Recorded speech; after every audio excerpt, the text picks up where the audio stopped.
안녕하세요. 박홍래 변호사입니다.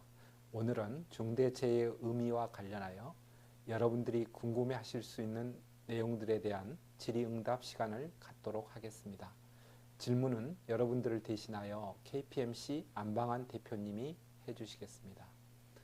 질문을 받기 전에 중대재해란 중대산업재해와 중대시민재해를 말하고, 중대산업재해란 노무를 제공하는 자가 업무에 관계되는 건설물, 설비, 원재료, 가스, 중기, 분진 등에 의하거나 작업 또는 그 밖의 업무로 인하여 사망자가 1명 이상 발생하거나 동일한 사고로 6개월 이상 치료가 필요한 부상자 2명 이상이 발생하거나 동일한 유해 요인으로 급성 중독 등 대통령령으로 정하는 직업성 질병자가 1년 이내에 3명 이상 발생하는 결과를 야기한 재해를 말하며, 중대시민재해란 특정 원료 또는 공중이용시설 또는 공중교통수단의 설계, 제조, 설치, 관리상의 결함을 원인으로 하여 발생한 재해로서 사망자가 1명 이상 발생하거나 동일한 사고로 2개월 이상 치료가 필요한 부상자 10명 이상이 발생하거나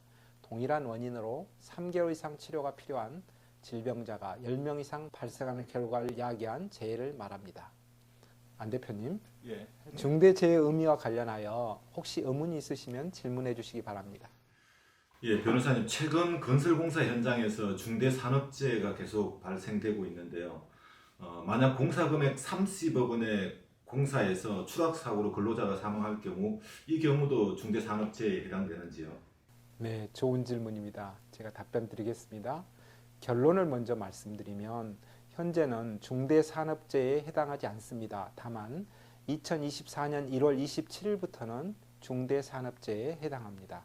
현재 중대산업재해에 관한 규정은 상시 근로자가 5명 미만인 사업 또는 사업장의 사업주 또는 경영 책임자에게는 중대산업재해에 관한 규정을 적용하지 않고, 또한 이 법 시행 당시 개인 사업자 또는 상시 근로자가 50명 미만인 사업 또는 사업장, 건설업의 경우에는 공사금액 50억 원 미만의 공사에 대해서는 공포 3년이 경과한 날인 2024년 1월 27일부터 적용됩니다. 따라서 공사금액 30억 원의 건설공사에서 추락사고로 근로자가 사망한 경우 공사금액 50억 원 미만의 공사이기 때문에 현재는 중대산업재해에 해당하지 않고 공포 3년이 경과한 날인 2024년 1월 27일부터 적용됩니다.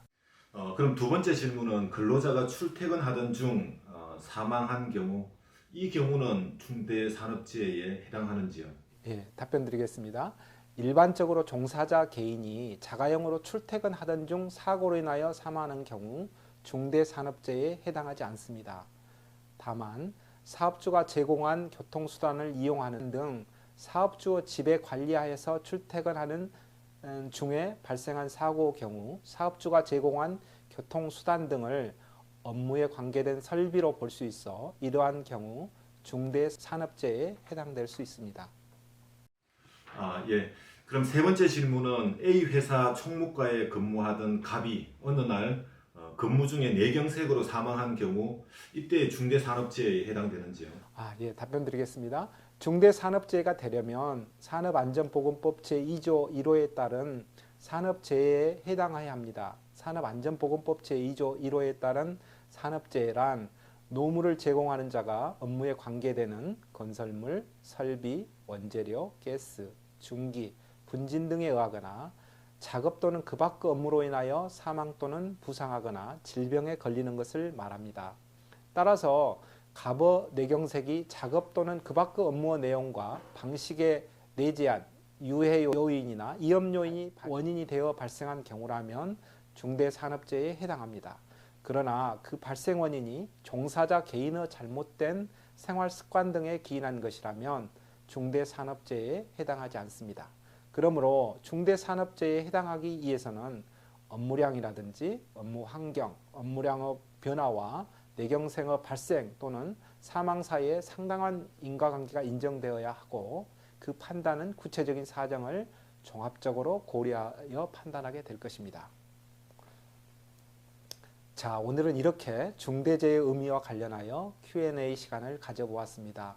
중대재해처벌법에 대한 여러분들의 궁금증 해소에 다소나마 도움이 되었기를 바라면서 이만 인사드리겠습니다. 시청해 주셔서 감사합니다.